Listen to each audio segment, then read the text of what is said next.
سلام عرض ادب خدمت همگی. من امیرحسین محمودی هستم، دانشجوی سال 2 کارشناسی ارشد مدیریت صنعتی گرایش تولید و عملیات. در خدمتتون هستم در این جلسه به حل تمرین مباحث OR2. توی مرحله اول چیزی که در موردش باید صحبت کنیم اینه که یه مروری داشته باشیم روی مباحث قبلی و فرم کلی سوال‌ها و اون مسئله‌های حالا ماکسیموم یا مینیموم شدن یه سری المان‌های مختلف توی حالا یا تولیدمون یا توی هر مسئله دیگه و می‌خوایم اول فرم کلیشو به صورت ریاضی بررسی بکنیم. توی فرم کلی ما خب یه چیزی باید مشخص کنیم که می‌خوایم یه چیزی رو ماکسیموم کنیم یا مینیموم کنیم. جنسمون مثلا از نوع سود باشه، خب هر چقدر بیشتر بهتر. اگر که بحث هزینه رو داشته باشیم هر چقدر کمتر بهتر و بسته به نوع صورت سوال اگر به خاطر داشته باشین که ما از ماکسیموم یا مینیموم استفاده می‌کنیم توی تاب هدف. در ادامه یه سری ضریب داریم برای المان‌های مورد بحثمون و اون پارامترهایی که داریم در موردشون صحبت می‌کنیم. فرض کنیم که ما می‌خوایم پرتقال بخریم و سیب بخریم. پس پرتقال و سیب میشه دوتا المان x1 و x2 و اون پارامترهایی که و اون در واقع متغیرهایی که در موردشون ما باید صحبت کنیم اگر بخوام بهتر بگم. فرض کنیم که هزینه خرید مثلا پرتقال فرضاً 2000 تومانه و هزینه خرید سیب 3000 تومانه.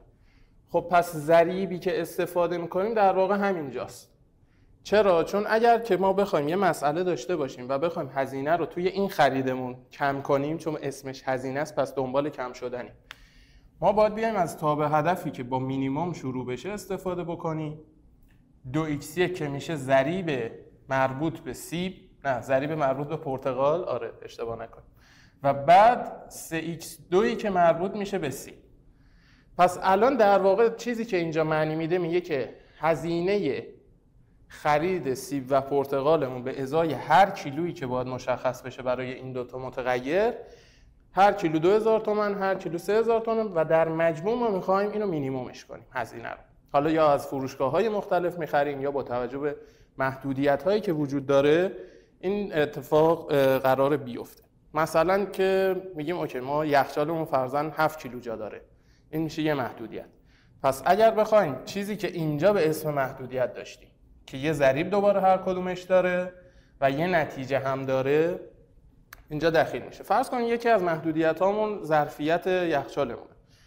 پس میگیم که اگر حالا ما بخوایم هم سیب هم پرتقال بخریم کمتر از مثلا 7 کیلو ما ظرفیت توی یخچالمون مونده، پس این میشه به عنوان یکی از محدودیت‌هایی که نباید رد بشه. اگر 8 کیلو بخریم 1 کیلوش بیرون از یخچال میمونه و خب ما جای کافی براش نداریم. پس حالا زیاد دوباره وارد مباحث OR1 نمیشیم، صرفا در حد یه مرور کلی بود که اصلا فرمت کلی مسائل سیمپلکس به چه صورتی است. ما یه سوالی رو توی مرحله اول براتون آماده کردیم. ماکسیموم Z 40x1 به علاوه 50x2، پس دنبال بیشینه کردن این مسئله هستیم و دو تا محدودیت هم که مشخصه، x1 به علاوه 2x2 کوچکتر مساوی 40 و 4x1 به علاوه 3x2 کوچکتر مساوی 120. در صورتی که x1 و x2 مون هم باید بزرگتر مساوی 0 باشه.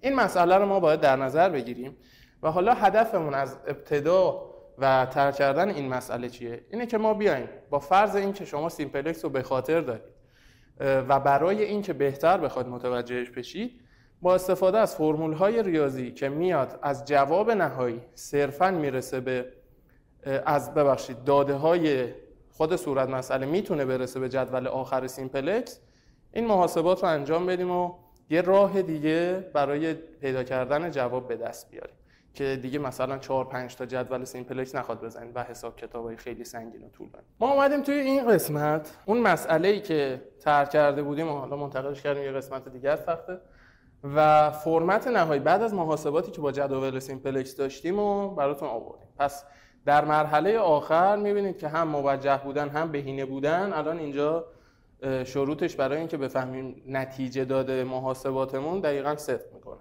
نه توی سطر تاب هدفمون منفی باقی مونده نه توی قسمت رایت هند ساید.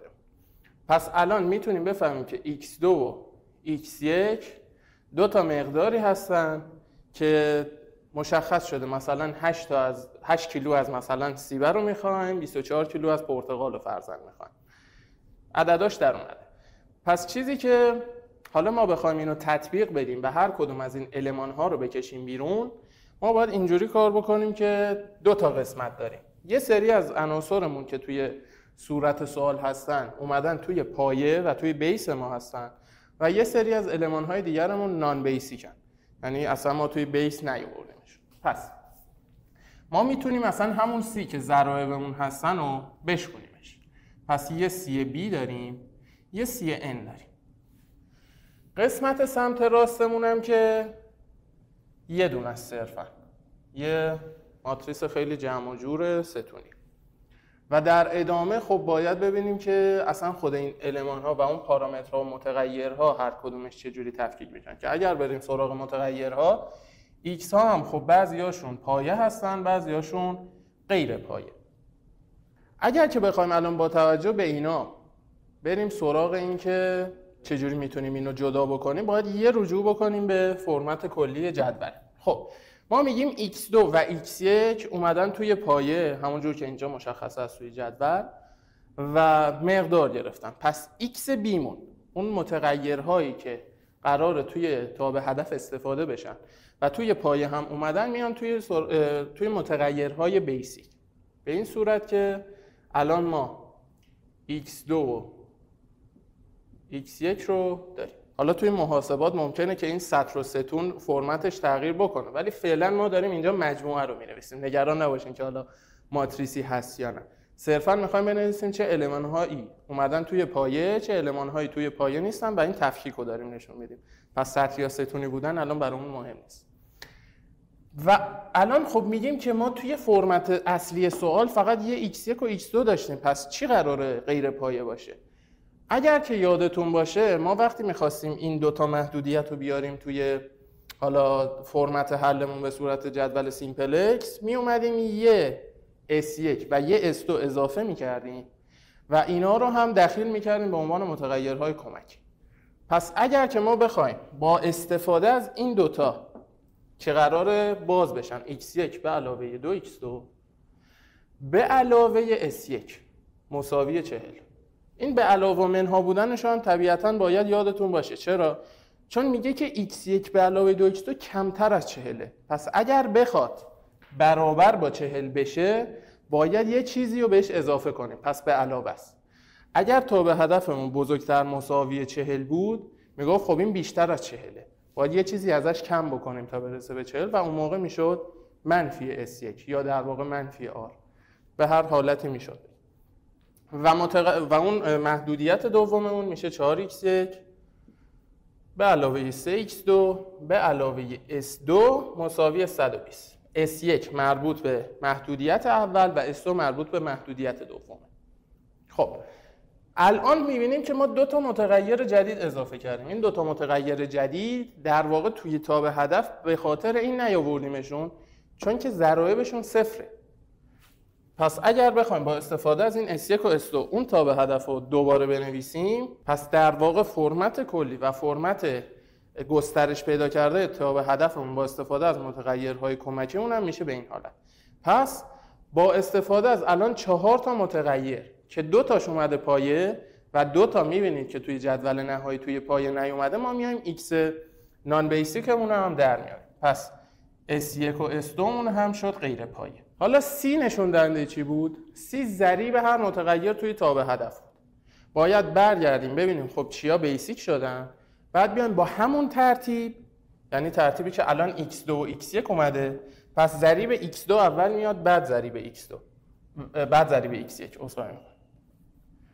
پس الان 50 و 40 هم به عنوان سی بی مون هستن و در ادامه با همون استدلالی که داشتیم 0 و 0 هم به عنوان ضرایب غیر هدف غیر پایه‌مون میاد. آره. خب یه چیز دیگه ما داریم به اسم B که سمت راست مسئله است. ما سمت راست مسئله رو چجوری میتونیم حساب بکنیم؟ فرمول‌هاشو بعداً بهتون میگم. چجوری میتونیم از این داده ها برسیم به این جدول نهایی؟ فرمول‌هاشو در ادامه صحبت میکنم. اما الان دو تا چیز که برای ما مهمه، یکی 40 و یکی 120. این دوتا توی قسمت خود تابع هدف مسئله هستن و با استفاده از این رایت هند ساید، این ضرایب و اون متغیرها ما میتونیم برسیم به جواب نهایی. البته یه شرط و شروطی هم داره و یه سری اطلاعات ریز هم ما لازم داریم، اما الان در موردش صحبت نمی‌کنیم. یه چیز دیگه که برامون مهمه بی هست. بی نماینده چیه؟ بی بزرگ. بی بزرگ نماینده ضرایب هر کدوم از اون متغیرهای پایه است که توی پایه اومدن توی محدودیت ها. یعنی چی؟ یعنی الان که ما x2 و x1 داریم، به همون ترتیب خودشون و به همون حالتی که توی تابع هدف نوشته شدن ما باید بیایم این ضریبا رو بکشیم بیرون. خب x2 ضرایبش چی بوده؟ 2 بالا 3 پایین. اینجا ماتریسیه، حواستون باشه. تو قبلی‌ها ما ترتیب عمودی افقی رو نذاشتیم، توی حل مسئله به صورت کامل‌تر میاریمش، ولی اینجا چون که داریم از یه ماتریس میکشیمش بیرون، دقیقاً هم به همون حالته. پس 2 که مربوط به x2 بالاتره، 3 مربوط به x2 پایینیه، 2 و 3 به همون ترتیبی که اول x2 اومده توی پایه و بعد 1 و 4 به همون ترتیب مربوط به x1 هستش که توی تابع هدفمون توی قسمت محدودیت ها آورده بودیم. ما با b هم پس قرار کار داشته باشیم و در ادامه حالا میگیم که همه چی ما یه b و n داشت، اینجا هم فقط b هست. نه، یه n هم داریم که اون هم برامون مهمه. n میشه چی؟ با همون تعریفی که برای b داشتیم n رو هم باید بکشیم بیرون. ضرایب متغیرهای غیر پایمون توی محدودیت ها S1 و S2 که آوردیمشون اینجا استخراجش کردیم و الان ضرایبش رو لازم داریم. خب S1 و S2 اینجا دیگه به ترتیبه. اگر که X بیرون بود، یعنی X توی غیر پایه ها بود، اولویت با X، بعد S. الان که هر دوتاش S اومده بیرون، اول S1 بعد S2 به ترتیب اندیس. خب S1 توی محدودیت اولمون ضریبش 1، توی محدودیت دوم S1 نداریم پس 0. توی محدودیت اول S2 ضریبش 0 چون وجود نداره، اصلا غیر قانونی اگر باشه، و توی محدودیت دوم ضریبش 1. پس الان B N XB XN CB CN و B کوچیک که مربوط به رایت هند ساید مسئله‌مون بود و استخراج کرد. توی این مرحله برخلاف اون قسمت که می اومدیم میگفتیم که ما هر کدوم از متغیرها رو داریم صرفاً معرفی میکنیم، اینجا دیگه ترتیب و نحوه نگارشش به صورت ماتریسی هم برامون مهمه. توی این مرحله اومدیم تبدیل کردیم اون حالتهای کلی رو به حالتهایی که اصلی هم به قرار ما ازشون به اون صورت استفاده کنیم. CB توی تابع هدف اولیه‌مون خب به صورت خطی و افقیه، پس ماتریسش هم افقی قراره بیاد. CB چی بود؟ ضریب تابع هدف توی ضریب متغیر توی تابع هدف. آره. CN هم همینطور دیگه، ضریب اونی که بیسیک نشده توی تابع هدف اصلی بود، پس اونم خطی میاد. حالا فرمت مناسبی هم نداره. یه XB داشتیم، متغیرهایی که اومدن توی پایه توی جدول نهایی X2 و X1 به همون ترتیبی که توی پایه اومدن هم نوشته باید بشن، X2 بالا X1 پایین. اما اونایی که بیسیک نیستن S1 و S2 به همون ترتیب. دوباره برمیگردیم به اون نکته‌ای که گفتم در مورد اینها. اینجا هم همون ست میکنه. اگر که X توی پایه نیومده باشه و نام بیسیک باشه، اولویت با اونه، بعد S. اگر که کلن X باشه که X1 و X2 به ترتیب، اگر هم کلن S باشه S1 و S2 به ترتیب. اما اگر ترکیبی از S و X غیر پایه باشن، پایه نه غیر پایه، اول X بعد S. اما توی بیسیک برامون ترتیبش بر حسب جدول نهایی سیمپلکس با اهمیت. B هم که سمت راستمون بود میشد مربوط به 2 تا محدودیتمون که اونم باید به صورت عمودی بنویسیم. B هم که گفتیم فرمتش چجوریه، N هم همین. خب حالا ما میخوایم بیایم از این داده هایی که از توی تابع هدفمون و محدودیت های اولیه سوالمون کشیدیم بیرون اینو حل کنیم. خب صورت سوال باید چی باشه؟ صورت سوال میگه که آقا ما یه صورت مسئله‌ای داشتیم به همون حالتی که اول جلسه دیدیم و چیزی که برامون مشخص شده اینه که فرضاً x2 و x1 با این ترتیب توی پایه هستن. یا میتونه مقدارش رو بهمون بده، یا میتونه یه چیز دیگر رو بهمون بده، یا میتونه بگه کی توی پایه نیومده که ما از توش پایه رو در بیاریم. به هر حالتی میتونه سوال طرح بشه. حالا فرض کنیم که صورت مسئله‌مون اومده اینو به ما داده، گفته که اوکی x پایه‌مون x2 و x1. فرض کنیم که داده یه سوال این باشه. خب اگر x2 و x1 اومده باشن توی پایه، پس ما میتونیم بر حسب همون b که اول مربوط به x2 هست رو نوشتیم، بعد x1، بعد فهمیدیم خب s ها توی پایه نیومدن، بعد s1 s2 همینجوری هم مشخص شد xn مون، b مون هم میشه بر حسب همون اصلا خود فرمت کلی سوال b کوچیک، b بزرگمون هم میشه ضرایب x2 و x1 توی محدودیت ها و این هم که ضرایب s1 و s2 بود. خب پس با استفاده از این فرمت کلی و این جواب نهایی که به ما داده بر حسب حالا صورت سوال، میخوایم برگردیم ببینیم اصلا فرض کنیم اینو نداریم، شما اونو نبینید، اونو میذاریم برای چک نهایی. ببینید که با استفاده از فرمول هایی که میتونه ما رو برسونه به اون جدول کلی به نتیجه میرسیم یا نه. اولین سوال، بهترین قسمت و راحت ترین قسمتی که میتونیم ما مسئله رو باش شروع بکنیم این دوتاست، یکی b اینورس b، یکی b اینورس n. صرفا دو تا ضرب کوچیکه. اما خب شاید سوال اینجا پیش بیاد که ما b رو داشتیم، b اینورس چیه؟ b اینورس رو میتونیم حساب کنیم صرفا با یه محاسبه دترمینان و یه معکوس کردن و جابجا کردن، همین. پس اگر بخوایم محاسبهش رو داشته باشیم تا b1 به دست بیاد، b اینورس به دست بیاد، در واقع اینجوری میشه که خب دترمینانش چجوری بود؟ قطر اصلی عناصر ضرب در هم منهای ضرب عناصر قطر فرعی، بعد میاد زیر کسر. یعنی چی؟ یعنی الان 2 ضرب در 4 منهای 1 ضرب در 3 که این میشه 8 منهای 5، 8 منهای 3 میشه 5. درسته؟ این دترمینانش. حالا باید بیایم خود b رو یه تغییر و تحولی توش بدیم. عناصر قطر اصلی رو با هم دیگه جابجا میکنیم و قطر فرعی رو هم منفی.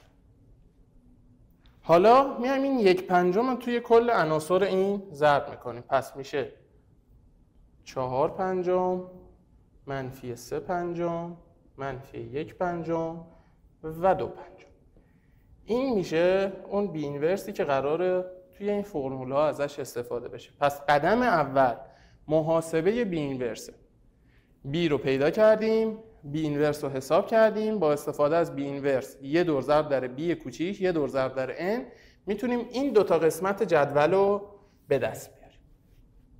میریم سراغ این که اصلا بی اینورس بی رو حساب کنیم. خب گفتیم که 4/5 منفی 3/5 منفی 1/5 و 2/5 قرار ضرب داشته به بی کوچیکی که رایت هند ساید محدودیت هامون.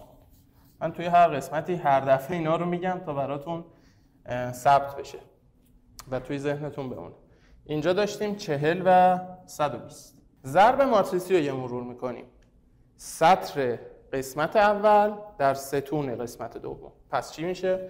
سطر اول 4/5 و منفی 1/5، 4/5 باید ضرب در 40 بشه، منفی 1/5 ضرب در 120، بعد با هم دیگه جمع بشن.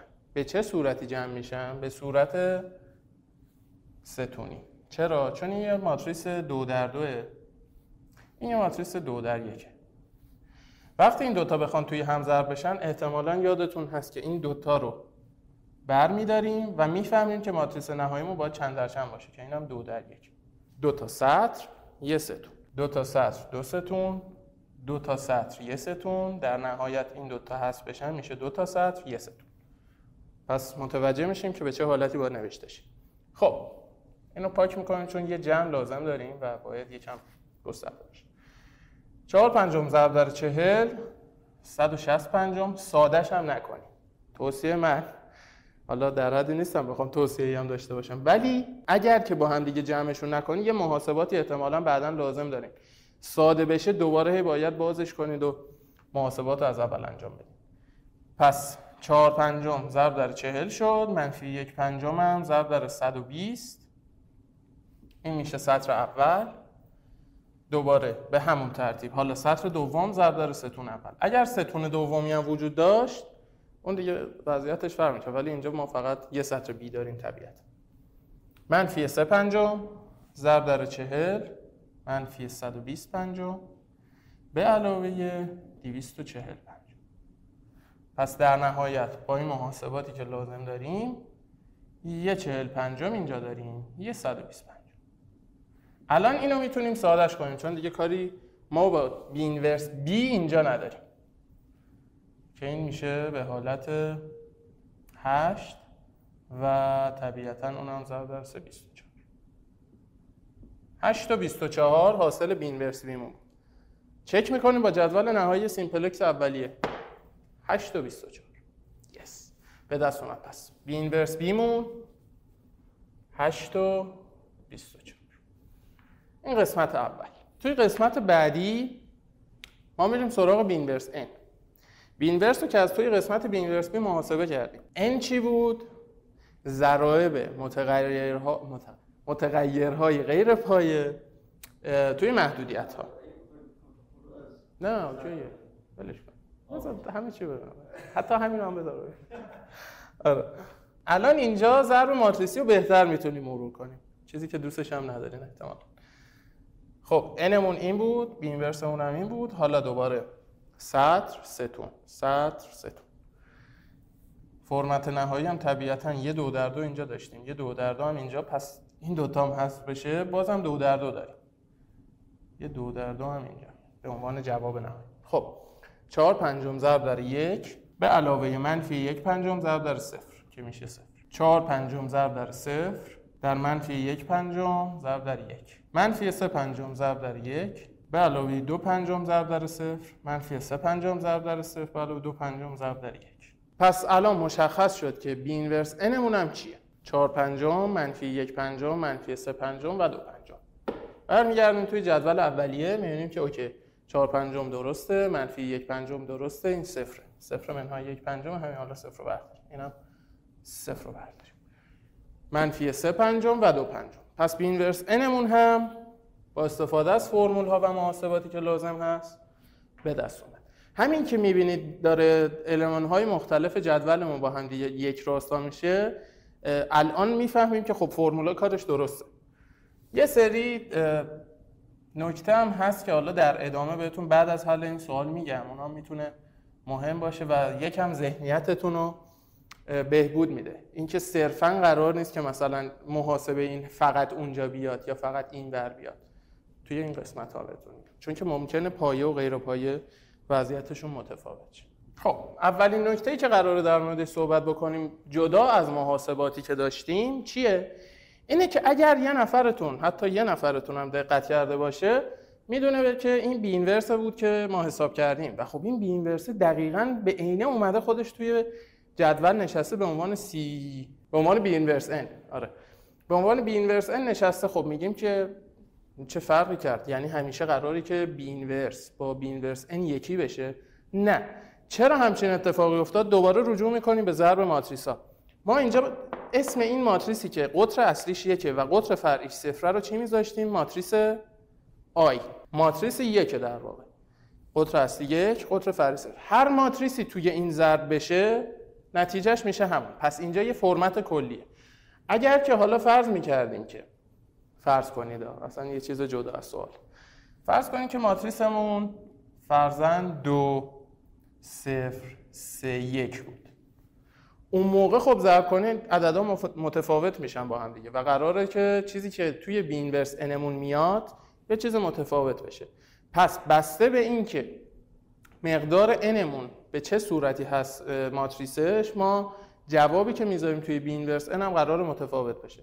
پس میشه انتظار داشت که یا خود بی اینورس بیاد بشینه با توجه به اینکه ممکنه که ماتریس n مون بشه یه ماتریس همانی، این ماتریس 1، و ممکنه هم که نشه. خب در چه صورتی ما همچین چیزی رو داریم؟ در صورتی اینو داریم که توی عناصر غیر پایه‌مون x داشته باشیم.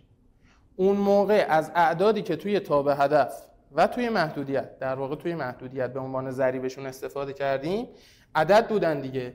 مثلا 2x1 به علاوه 3x2 کوچکتر مساوی 40، مثلا 5x1 به علاوه 6x2 کوچکتر مساوی 120 فرضاً. خب وقتی اونا غیر پایه باشن، ضرایبشون توی محدودیت ها هم میشه یه چیزای غیر از 1 و 0. پس اون موقع ما یه همچین ماتریس هایی داریم و وضعیت متفاوت میشه. حالا اگر همچین اتفاقی بیفته، ما دیگه نمیتونیم اینو کامل بیاریم سمت راست جدول. چرا؟ چون که دقیقاً ما الان این دوتا عنصر که S1 و S2 بودن رو گذاشتیم زیر خودشون. اگر که فرض کنیم این X1 باشه و این S2، فرض کنید کاری نداریم به محاسبات، صرفا فرض کنید که جواب نهایی B اینورس N مون همچین چیزی شده باشه. اون موقع خب X1 باید بیاد زیر X1 بشینه توی جدول و S2 زیر S2 باید بیاد. پس میبینید که همیشه وحی مسلم نیست که سمت راست باشه یا بخواد دقیقاً با بی اینورس یکی باشه. این نکات ریزی است که باید حواستون باشه. پس اگر جدول نهایی خواستین تشکیل بدین، باید ببینید که خب هر کدوم از این عناصر نماینده کدوم یکی از این عناصر غیر پایه هستن و بعد زیر همون توی جدول بنویسید. الان ما این فرمت کلی رو که نوشتیم بر حسب مسئله است. الان اینجا چرا آیا همون ماتریسیه که قطر اصلیه که قطر فرعی 0؟ به خاطر اینکه ما اینجا x بیمون هر دوتا x هامون هستن. پس طبیعتاً از سیمپلکس هم یادتونه اینجا میتونید ببینید دوتا عنصری که توی پایه بیاد چی میشه؟ زیر خودش همه عددها صفر به غیر از تقاطع خودش با خودش. یعنی الان تقاطع x1 با x1 میبینین که شده 1، اما با z و x2 شده 0. دوباره تقاطع اینجا x2 با x2 شده 1. پس اینجا ما میتونیم اینو همین اول کار بذاریم. چیا اومده بود توی پایه به عنوان x بیمون؟ یکی x1 بود، یکی x2 بود. و زیر هر کدوم از اینایی که قراره بیاد توی پایه توی تابع هدف ضرایب 0 میشد. اینجا هم به همون ترتیبی میاریم که مشخص شده. x2 اول، بعد x1، تقاطعشون اینجا 0، خودش با خودش 1، خودش با خودش 1، اینجا 0. پس کامل قسمت مربوط به محدودیت‌های جدول نهایی رو نوشتیم و همونجور که اینجا میتونید ببینید با اون برابر. پس اون دوتا نکته باید حواستون باشه که صرفاً قرار نیست بی اینورس n با بی اینورس برابر بشه و صرفاً هم قرار نیست که همیشه سمت راست جدول باشه جوابش. ممکنه که یه سطح یه ور بیاد، یه سطح یه ور دیگه، یه ستون یه ور بیاد، یه ستون یه ور دیگه، اگر درسته. اینجا میریم سراغ سی بی اینورس بی. ما به دو حالت میتونیم به این قسمت برسیم، به جوابی که میخوایم. یکی میتونیم از ZN منهای CN بیایم که توی مرحله بعدی بهتون میگم چجوری اصلا برسیم به اون. یه دور هم میتونیم از بی اینورس بی بیایم که یه دور حسابش کردیم، پس دیگه دوباره کاری نمیخواد بکنیم. صرفاً سی بی مون که ضرایب اون متغیرهای پایه بود و میاریم بالا، میشه 50 و 40 و بی اینورس بی رو هم که داشتیم 8 و 24. خب دوباره میایم همون قانون ماتریس ببینیم جوابمون باید چند در چند باشه. یه سطر دو ستون، دو سطر یه ستون، این دوتا میرن و میبینیم جوابمون 1 در 1. منطقی هم هست. چرا؟ چون ما فقط یه جواب نهایی برای تابع هدفمون میخوایم دیگه. پس 1 در 1. اوکی، حالا ضرب میکنیم. 50 در 80، 8 5 تا 40 تا 400 تا اینجا داریم. 40 در 24 هم 400 تا 4 4 تا 16 تا 4 2 تا هم 8 تا 1300 و 1260.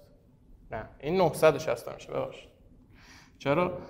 چون 40 ضرب در 24 یه یکش رو حساب نکردیم. 4 4 تا 16 تا 4 2 تا 8 و 1 960 تا و این 1360 تا. آره گفتم با اون شکل.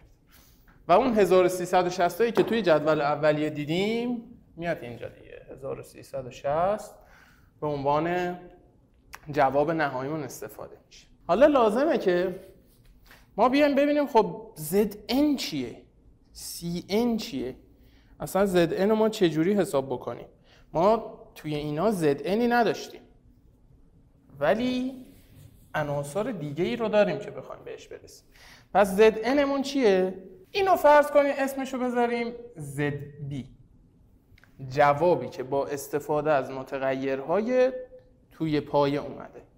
پس یه چیز دیگه ما اینجا داریم به اسم Zn. Zb با چه فرمولی به دست اومد؟ Cb به اینورس b. اما Zn وضعیتش یکم متفاوته و فرمولی که برای Zn داریم Cb به اینورس n بزرگه. قبل از اینکه بخوایم اینو محاسبه بکنیم بهتون بگم که راه دومی که میتونستیم Cb به اینورس b رو حساب کنیم همینجاست. چرا؟ چون یه المان مشترک داره. توی قبلی b اینورس bش با این مشترک بود. توی این Cb به اینورس nش با اینجا مشترک.